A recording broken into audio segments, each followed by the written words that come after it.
Hi everyone, this is Ryan Hoyme, aka Massage Nerd, and today we have Pete Ritridge.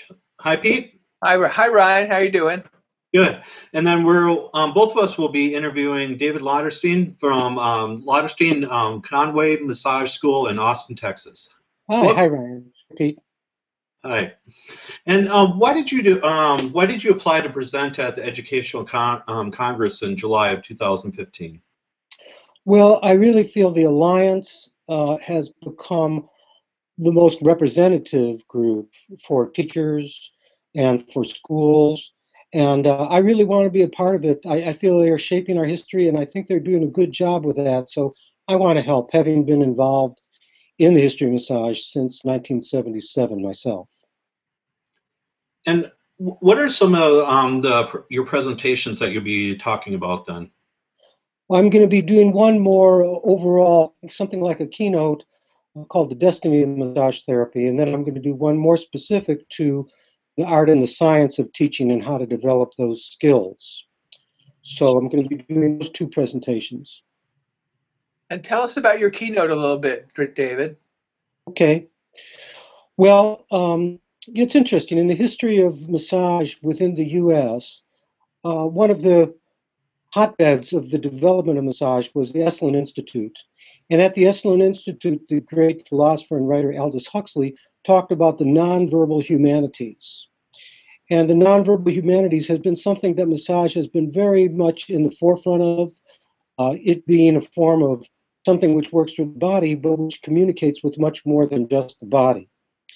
And so, what I can see and what I hope to see at Destiny Massage is that we continue alongside to develop the scientific capacity, the research, the knowledge, and the clinical skill we need. And at the same time, recognizing that we touch things very deeply, that there is a kind of knowledge that's held within massage therapy that's essential to people just as much as the knowledge of art and the knowledge that comes through art is essential for people, the knowledge that comes through doing yoga, and the knowledge that comes through doing massage. So to me, the destiny of massage involves both of those aspects very vitally, both the scientific, the spiritual, the mind, the body, and the Alliance has been really flowing along with that. I'm very happy to contribute to that and see that the destiny of massage can really be wholehearted and whole-minded. Beautiful. That's a great way to express it, David. And one of the things I want to acknowledge you as is that last year, 2013, you won the Educator of the Year in the CE Provider category. You were the inaugural winner of that award, and I think it's a wonderful representation of you as a teacher and a developer of ways of thinking about offering classes to people. So, Thank you. Thank you. Great honor, great pleasure. Thanks so much. The other thing, I know that you're teaching a class, and one of the things that you may want to share a little bit is what are the things you want to offer in the class, and what might be some of the takeaways that people will have. Mm-hmm. Well, the breakout session is going to focus on basically the following thing. Somewhat leading from the keynote is the idea that just like an actor needs to be quite intelligent, needs to be able to memorize their lines, needs to really use their mind to, embody the character and so on.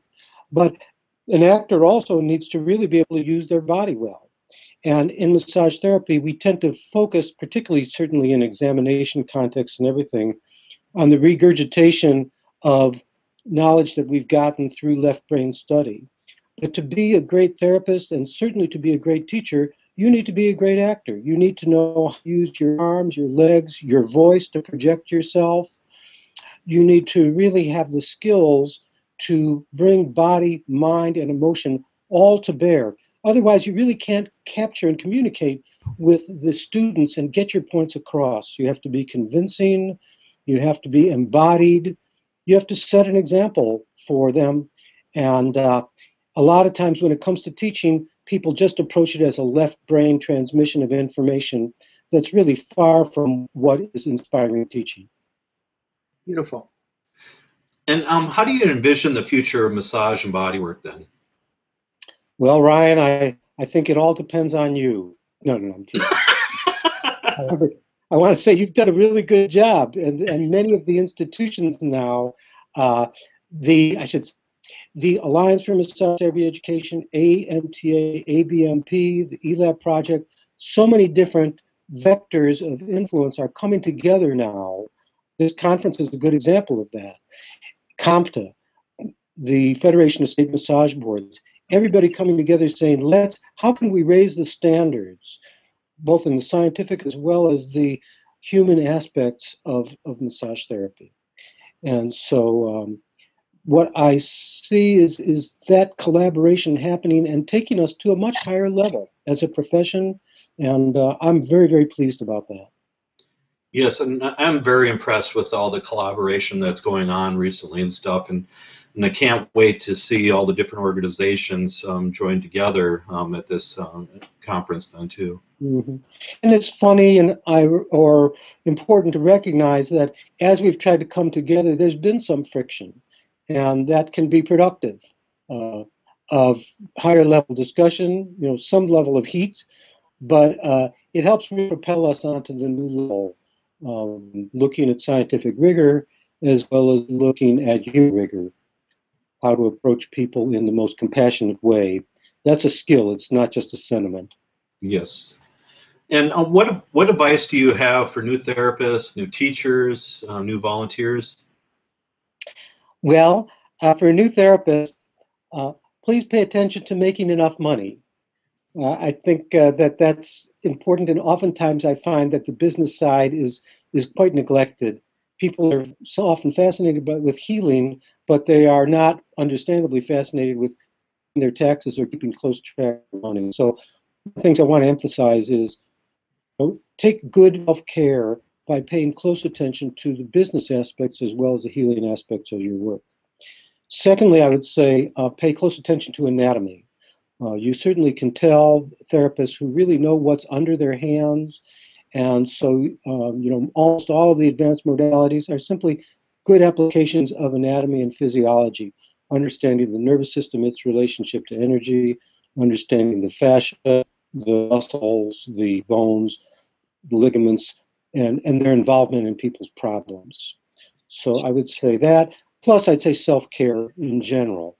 Therapists often can kind of burn out either too many sessions or not using good body mechanics or not using what I call good psychomechanics, because what you're doing emotionally and mentally affects you and the client as well. Beautiful, beautiful. And David, one last couple questions. One of the things that is unique about this Congress is that we're having a week-long event, and some of the boards and organizations are having board meetings and membership meetings. Do you have a sense that there's some parts of the event that you're really looking forward to? Have you been to Minneapolis before, that kind of thing? Well, I've been to Minneapolis. I love it. It's a beautiful place. And since I'm from Texas, I'm particularly looking into a cooler area at that time of year. In terms of the organizations, no, I really feel like I'm equally interested in them all. They're all contributing beautifully. And I think that, as we move forward, there needs to be a coordinated effort to look at continuing education, look at the varying levels of certification.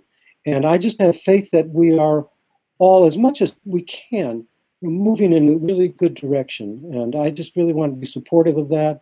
And I feel like the majority of people definitely are. Great. Well, thank you so much for being with us today. Just really want to acknowledge you as the inaugural continuing education provider, educator of the year in 2013. Mm-hmm. And it's always a pleasure to spend time with you, David.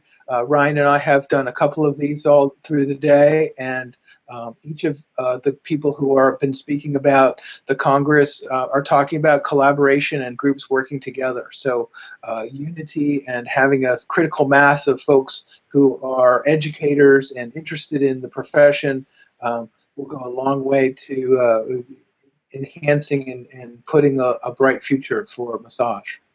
Well, let me also say, in collaboration with you, Pete, you've done a great job and a tremendous amount of volunteer service through the Alliance for Massage Therapy Education, you and the other people working there really helped inspire me.